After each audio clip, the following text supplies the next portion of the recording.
మాతృదేవోభవ. అమ్మదయా సముద్ర గురుల మహనీయ గభీరమూర్తులౌ నెమ్మన మందు నిల్పు కవినేతలు రమ్య కవిత్వమూర్తులు. అమ్మదయా సముద్ర గురుల మహనీయ గభీరమూర్తులౌ నెమ్మన మందు నిల్పు కవినేతలు రమ్య కవిత్వమూర్తులు. ఆద్యం మగు పద్య విద్య హృదయద్యుతి స్నేహము నింపు మిత్రులున్ రమ్మనమన్నరావుకు రమ్మనమన్నరావుకు శరమ్ములవోలిక పద్యమాలికల్ రమ్మనమన్నరావుకు. తెలుగు వన్ టీవీ ప్రేక్షక మహాశయులందరికీ సాహిత్యంలో హాస్యం అనే కార్యక్రమంలో స్వాగతం పలుకుతున్నాం. సాహిత్యం వంటబడితే, కవిత్వం అనేది ఇష్టమైతే మనిషి జీవితం చాలా ఆనందంగా ఉంటుంది. రసానందం అంటారు దీన్ని. రసో వై సఖా అని ఉపనిషత్తులు పేర్కొంటున్నాయి. రసగహ్యేవాయం లబ్ధ్వా ఆనందీ భవతి అంటున్నాయి. అసలు ఆ కావ్యామృత రసాస్వాదాన్ని చేసినవాడు ఇక అంతకంటే ఆనందం ఎవరికి ఉండే అవకాశం లేదన్నాడు. ఎంత ఆనందంగా ఉంటాడు అంటే ఆయన చేసినవాడు, అంతకంటే ఆనందంగా ఇంకెవరూ ఉండలేరు అన్నారు. రసగహ్యేవాయం లబ్ధ్వా ఆనందీ భవతి. అందుకనే ఏంటి ఇక అది ఆ అభిమానం పెరిగిన కొద్దీ అసలు కవిత్వం సాహిత్యం లేని జీవితం ఒక జీవితమా? అందుకని ఒక ఆయన అన్నట్టు, వ్యాసతు సతు గౌతమతు వ్యాళేంద్రతు యోనవేత్తి సాహిత్యం. వ్యాసతు సతు గౌతమతు వ్యాళేంద్రతు యోనవేత్తి సాహిత్యం. సంప్రతితం ప్రతికం ప్రతి శిరోమదీయం పురశ్చన తిరశ్చన అని బ్రహ్మాండమైన మంచి యమకాలంకారం ఉపయోగించి చెప్పాడు. శబ్దాలంకారాల్లో ఇది చాలా గట్టిది. సంప్రతితం ప్రతికం ప్రతి శిరోమదీయం పురశ్చన తిరశ్చన అన్నాడు. ఎంత అభినివేశమో చూడండి ఆ సాహిత్యం పట్ల, ఎంత ఆసక్తో చూడండి. అసలు అది లేనివాడి జన్మ ఓ జన్మే కాదు అన్నట్టుగా. పూర్వం అందుకే ప్రజలు ఎందుకు సత్వగుణంతో ఉండేవారు అంటే సాహిత్యం కారణంగా. ఎక్కువగా సమాజంలో నీతి ఉండేది, అవినీతి చాలా తక్కువ ఉండేది.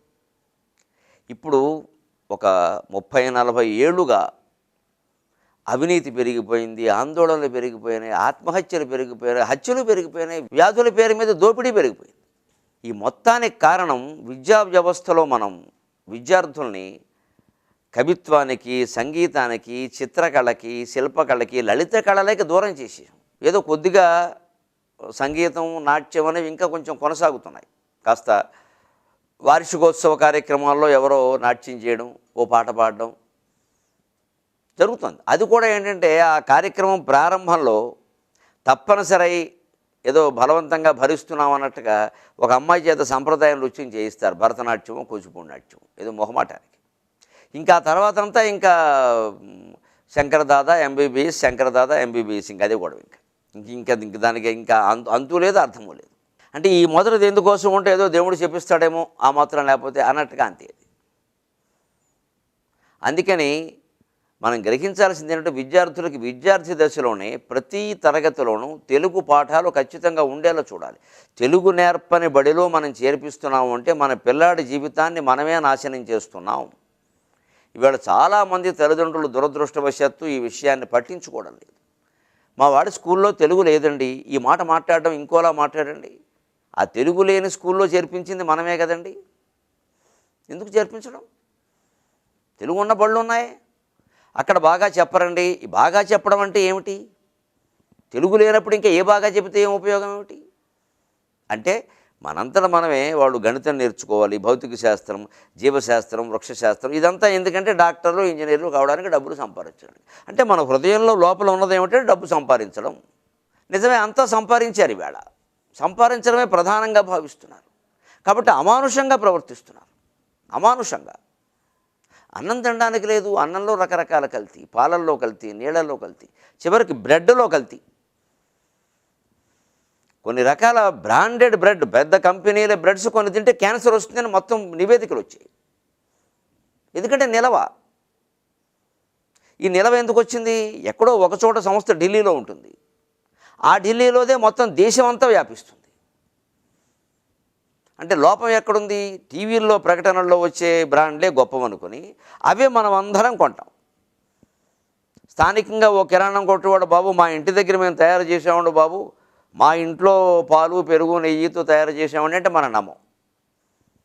మరి అక్కడ ఢిల్లీ నుంచో లేకపోతే ఇంకా విదేశాల నుంచో ఇవన్నీ రావాలి అంటే ఆ పొట్లాలు కట్టాక తయారు చేశాక ఎంతకాలం పడుతుంది? మనం కొట్లో పెట్టడానికి ఎంతకాలం పడుతుంది? మనం వాడడానికి ఎంతకాలం పడుతుంది? ఇంతకాలము నిలవ ఉండాలంటే అందులో ఏమీ కలపకుండా ఎలా ఉంటారు? ఆ కలిపినవి హాని చేయకుండా ఎలా ఉంటాయి? ఇక్కడ జరుగుతుంది. మన ఆలోచనలోనూ తేడా ఉంది, వాళ్ళ వ్యాపారంలోనూ తేడా ఉంది. ప్రజల ఆరోగ్యాలు పాడైపోయినా పర్వాలేదు, మా సరుకు నిలవ ఉండడం, మాకు లాభాలు రావడమే మాకు ముఖ్యం. ఈ ఆలోచన తనకు ఎందుకు వచ్చింది? ఇదివరకు మనిషి ఇలా ఎందుకు ఆలోచించలేదు? అప్పుడు సాహిత్యం చదువుకోవడం కారణంగా అనేక నాటకాలు, కావ్యాలు, పద్యాలు, చందమామ కథలు ఇవన్నీ చదవడం కారణంగా మనుషులకు ఆ నైతికత బాగా వంటపట్టేది. తప్పు తప్పు, ఇలా చేయడం తప్పు, ఇలా చేయడం తప్పు, మనం ఒక్కళ్ళం బతకడం కాదు, 10 మంది బతకాలి. అది లేదు.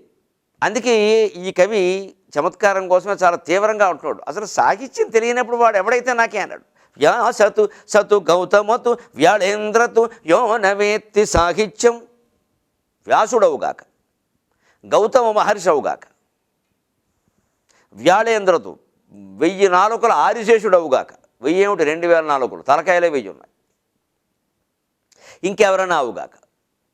యో నవేత్తి సాహిత్యం. సాహిత్యం కనుక తెలియపోతే సంప్రతి తంప్రతి కంప్రతి మదీశిరో మదీయం పురశ్చన తిరశ్చన. సంప్రతి ఈ క్షణంలో, ఇప్పుడు నా నిర్ణయం ఏమిటంటే, తంప్రతి కంప్రతి అతని విషయంలో కానీ ఎవడి విషయంలోనైనా కానీ వాడికి సాహిత్యం తెలియదు అంటే నేను తల అడ్డంగాను వాడించను, నిలువుగాను వాడించను. అంటే అవును అన్ను, కాదు అన్ను. అసలు వాడిని ఉపేక్ష చేసి పారేస్తున్న వాడు మనిషే కాదు నా దృష్టిలో. భావము తీవ్రమే, భాష చాలా చిత్రం. భావం చాలా తీవ్రం, భాష చాలా చిత్రం. ఆ చిత్రత తీవ్రత కారణంగా ఈ శ్లోకం బాగా ప్రసిద్ధమైంది. వ్యాసతు సతు గౌతమతు వ్యాళేంద్రతు యో నవేత్తి సాహిత్యం. వ్యాసుడే అవుగాక, గౌతముడే అవుగాక, ఆదిశేషుడే అవుగాక. సాహిత్యం తెలియనప్పుడు నాకెందుకండి? ఎన్ని నాలుకలు ఉంటే నాకే, ఎన్ని పురాణాలు రాస్తే నాకే, ఎంత మహర్షి అయితే నాకే, ఎంత తపస్సు చేస్తే నాకే. సంప్రతి ఈ క్షణం. సంప్రతి అంటే టుడే, అద్య అని అర్థం, ఈరోజు. తంప్రతి కంప్రతి ఆ వ్యాసుడి పట్ల, ఆ గౌతముడి పట్ల, ఆ ఆదిశేషుడి పట్ల, ఇంకెవరైనా సరే. శిరోమదీయం నా తల ఊపడం అనేది జరగదు. పురశ్చన ముందుకి ఊపను, తిరశ్చన అడ్డంగాను ఊపను. అవును అన్ను, కాదు అన్ను. వాళ్ళు నాకు ఎదురుపడితే నేను ఏమీ మాట్లాడకుండా బండరాయిలా ఉంటాను. నా స్పందన చూసి వాళ్ళే వెళ్ళిపోతారు. ఎందుకు ఇంత తీవ్రమైన నిర్ణయం ప్రకటించారండి? సాహిత్యం అంత ప్రధానం అని చెప్పడానికి. అసలు సంగీత సాహిత్య విషయం కళావిహీన, సంగీతం సాహిత్యం అనే కళలు కనుక లేకపోతే వాడు మనిషి ఏమిటి, వాడు పశువు. పశువుకి వీడికి తేడా ఏమిటంటే కొమ్ములు తోక దానికి ఉన్నాయి, వీడికి లేవు, అంతే తేడా అన్నారు. అంత తీవ్రంగా చెప్పారు. అంతేకాదు, కాళిదాసు కాలంలో ఎవరో భోజమహారాజు సాహిత్యానికి బాగా పెద్దపీట వేశాడు, మంచి కవుల్ని బ్రహ్మాండంగా పోషించాడు. ఆయన స్వయంగా కవి.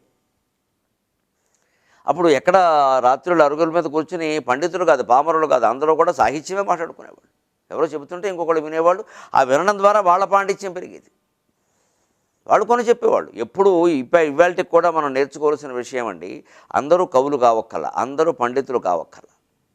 ఇవాళ తరచు వింటూ ఉండడం వల్ల కూడా చాలా పరిజ్ఞానం మనకు కలుగుతుంది. ఇవాళ అదృష్టవశాత్తు సాహిత్య ప్రసంగాలు కానీ, ఆధ్యాత్మిక ప్రసంగాలు కానీ సీడీల రూపంలో వినే అవకాశం మన అందరికీ బాగా వచ్చింది.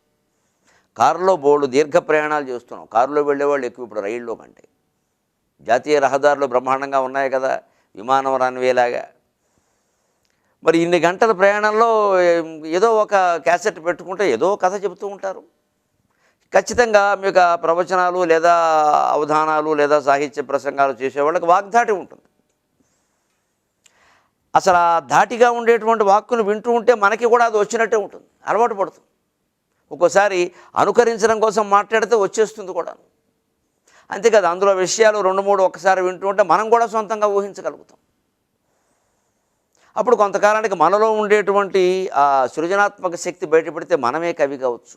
4 గ్రంథాలు చదివితే మనము పండితులు కావచ్చు. పెద్ద విషయం ఉంది. అంచేత శుశ్రూష అంటారు పూర్వం. శుశ్రూష అంటే సుష్ఠుశ్రూష, బాగా వినడం అంటారు. బాగా వింటే ఖచ్చితంగా ఆ జ్ఞానం కలుగుతుంది. అలాంటి ప్రయత్నాన్ని మనం బాగా చేయాలి. అలాగే ఈ వారం ఒక మంచి జాతీయం. ఆయనకేమిటండి కోటికి పడగెత్తాడు అనేవారు. పూర్వం ₹1,00,00,000 పైన సంపాదించడం అనేది చాలా కష్టం. అందుకే లక్షాధికారి అనే సినిమా వచ్చింది అప్పట్లో. ఓ 40 ఏళ్ల క్రితం లక్షాధికారి గొప్ప సినిమా. ఎందుకంటే అప్పుడు లక్ష సంపాదించడమే చాలా కష్టం. ఒక ఉద్యోగి నెల జీతం 300, 400 ఉండేది ఓ 50 ఏళ్ల క్రితం. 40 ఏళ్ల క్రితం కూడా అంతే. ఓ 500, 600 ఉంటే గొప్ప. అసలు ₹1000 జీతగాడంటే అమ్మో ఆయనకి సంచి రూపాయల జీతం అనేవారు. సంచి అంటే 1000. ఎందుకంటే పూర్వం పండితులకు బహుమతి ఇచ్చినప్పుడు రూపాయి బిళ్ళలు 1000 కలిపి ఒక సంచిలో వేసి ఇచ్చేవారు. సంచి అంటే 1000, అరసంచి అంటే 500. అమ్మో ఆయన సంచి అండి అనేసరికి ₹1000. అలాంటి స్థితిలో లక్ష సంపాదించడమే కష్టం, ఇక కోటికి చెప్పలేము అసలు. ఆ కోటి సంపాదించిన వాళ్ళు సగర్వంగా, ఆనందంగా, అందరికీ ఆదర్శంగా కూడా ఇంటి మీద ఒక ఆదిశేషుడు పడగ లాంటి విగ్రహం చేయించేవారు. బొమ్మ పాము ఇలా కూర్చుని ఇలా పడగెత్తినట్టుగా. ఇంకొంతమంది ఆ పడగ కింద శివుణ్ణి, గౌతమ బుద్ధుణ్ణి, ఇంకా రకరకాలుగా వారి అభిరుచిని బట్టి కూడా పెట్టుకునేవారు. కొంతమంది ఊరికే పడగ అంటే అసలు నిజానికి దానికి ఆ పడగ కింద ఉండవలసింది శివుడు కాదు, గౌతమ బుద్ధుడు కాదు, శ్రీ మహావిష్ణువు. ఆదిశేషుడి మీద ఉండేది ఆయనే కదా. అంటే లక్ష్మీపతి, కోటీశ్వరుడు అంటే మరి లక్ష్మీపతి. అలా ఉంచేవారు. దాని ద్వారా ఊళ్ళో అందరికీ తెలిసేది ఆయన కోటికి పడగెత్తారండి. మేడ మీద పడగెత్తడం అంటే అది ఒక విగ్రహం. పడగెత్తారంటే అందరూ తెలిసేది. అంతేకాదు ఊళ్ళో ఎవరు వచ్చినా ఆయన కోటికి పడగెత్తారండి, ఆయన ఇంటికి వెడదాం అని ఆయన ఇంటికి వెళ్ళేవారు. భోజనం అక్కడే, విరాళాలు అక్కడే, చందాలు అక్కడే, విశ్రాంతి అక్కడే, అన్ని రకాల సేవా కార్యక్రమాలు వారి నుంచి. ఈవేళ 1 కోటికి కాదండి, 100 కోట్లకి 1000 కోట్లకి పడగలు ఎత్తిన వాళ్ళు ఉన్నారు. పడగలు పెట్టట్లా. ఎందుకంటే కొంపలు అంటుకుపోతే పడగలు పెడితే ముందు ప్రభుత్వం వాళ్ళు వచ్చి పడిపోతారు అధికారులు. 100 కోట్ల మరి ఏమి ట్యాక్స్ సంగతి ఏమిటంటారు. అందుకని ఉన్న సంపదను కూడా ఎక్కడెక్కడో దాచి మాకు లేదు అని అబద్ధాలు చెప్పుకునే పరిస్థితిలో ఉన్నాం. నిజానికి దీన్నే దరిద్రం అంటారు. లేకపోవడాన్ని పేదరికం అంటారు, దరిద్రం అన్నారు. ప్రారంభంలో దారిద్ర్యము, పేదరికము అంటే అది సంస్కృతం మాట. దారిద్ర్యం సంస్కృతం నుంచి వచ్చింది. దరిద్రస్య భావం దారిద్ర్యం. పేదరికం తెలుగులో వచ్చింది. పెద్దరికంలాగే పేదరికం తెలుగు మాట, తేడా ఏం లేదు. కానీ రాను రాను రాను రాను అర్థాలు ఎలా మారాయంటే పేదవాడు అంటే నిజంగానే లేనివాడు, దరిద్రుడు అంటే ఉండి కూడా సరిపోక లేదనే రోజు ఏడిచేవాడు. ఈ దరిద్రం ఈ జన్మకి తీరేది కాదంటారు. అంటే వాడికి తీరాలని లేదు. పేదరికం తీరుతుంది, దరిద్రం తీరదు. అందుకే దరిద్రం తిట్టుమాట అయింది. పేదరికం తిట్టుమాట కాల. దరిద్రపు మొహం, దరిద్ర బుద్ధి, దరిద్రపు సినిమా, ఆ మాటలు వచ్చే గమనించండి మీకు. పేదరికం అనేది తిట్టుమాట కాల. పేదరికం సానుభూతి చూపించాల్సిన వ్యవహారం. తిట్టాల్సిందే ఉంది అందులో. అలా ఎందుకయింది అంటే పేదవాడు నిజంగా తనకి లేదని బాధపడతాడు. ఉంటే ఏదో కొద్దిగా ఆ పూట గడిస్తే చాలా సంతోషం అనుకుంటాడు. ఈ దరిద్రుడు అంటే నిజానికి ధనం సంపాదించిన వాడే, కానీ ఎంత అయినా సరిపోట్ల. ఈవేళ ఆ పరిస్థితులకు చేరమారుతాం. లేని పేదవాళ్ళ కంటే ఉన్న దరిద్రుడు ఎక్కువయ్యారు. అందుకే కోటికి పడగెత్తడం అనేది ఈవేళ అసలు మనం చూడలేము. ఎందుకంటే ఆయనకి ఎంతో ఉంటుంది, అద్దెంట్లో ఉంటాడు. ఇంక రకరకాలు ఏమిటంటే తెలవకూడదండి అంటాడు ఒకడు, లేదా నాకు కలిసి వచ్చింది అంటాడు. రకరకాలు ఉండి దరిద్రం అంటారు దీన్ని. అలాగా పూర్వం ఉన్నదాంట్లో కూడా హుందాగా ఉండేవారు, లేకపోయినా అంత బాధపడేవారు కాదు. ఉంటే ఉగాది, లేకుంటే శివరాత్రి అనేవారు.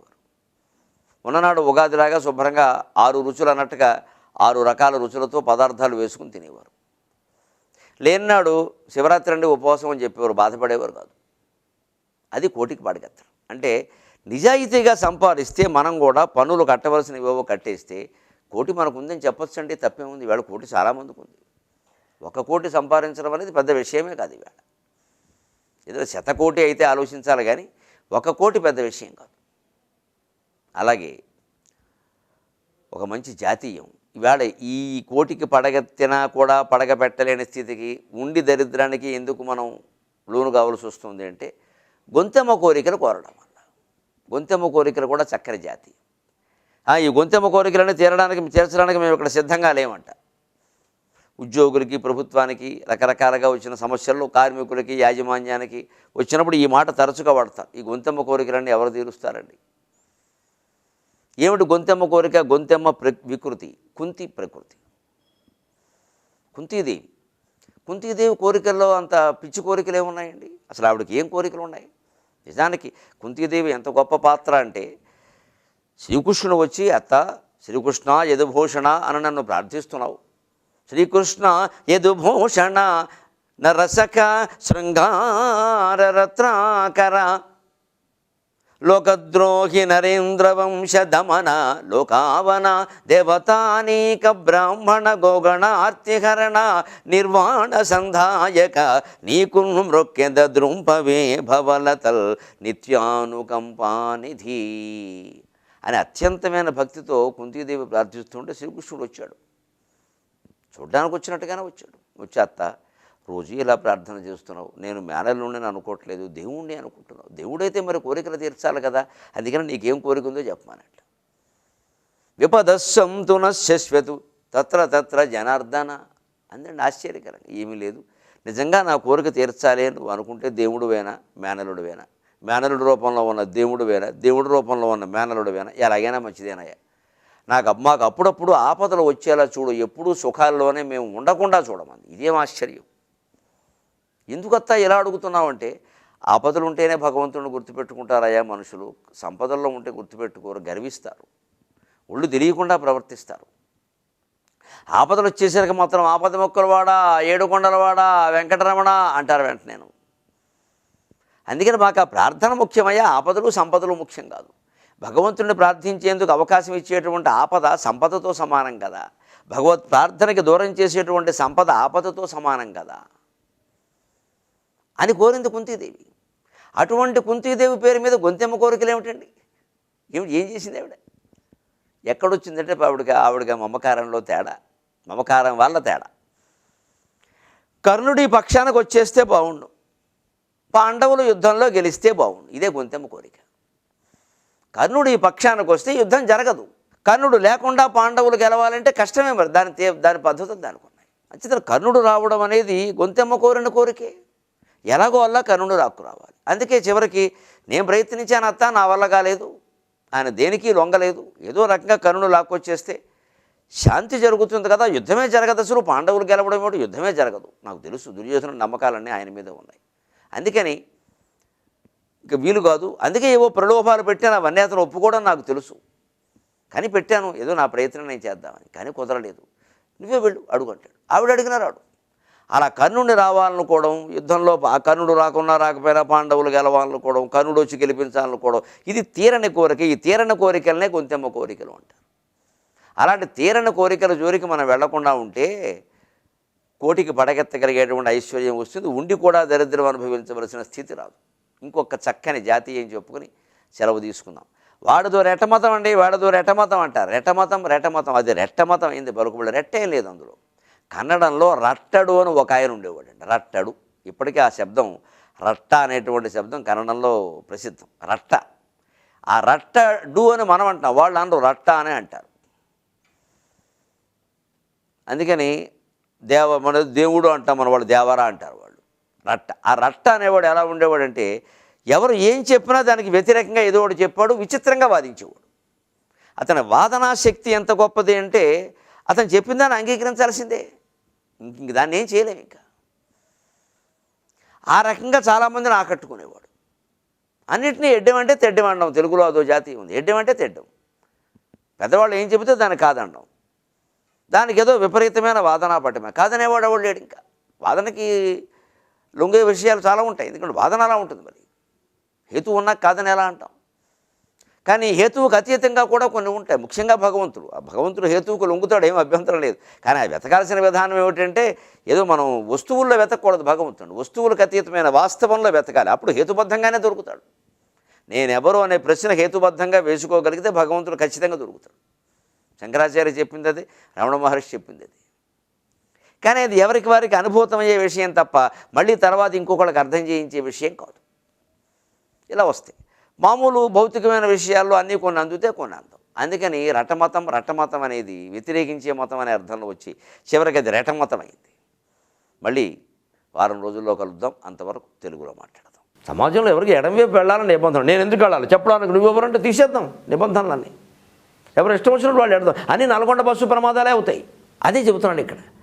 వారు సంపదని తృణప్రాయంగా భావిస్తారు. తృణం అంటే బరువు ఉండదు కదా, మరి వారు ఎందుకో వినయంగా ఉంటారు. అంత సంపద ఉండి అంత సంపద వారి నెత్తి మీద భౌతికంగా ఉన్నప్పుడు వారు మరి బరువుకు వంగుతారుగా. మరి గడ్డి పరకైతే బరువు ఉండకూడదుగా.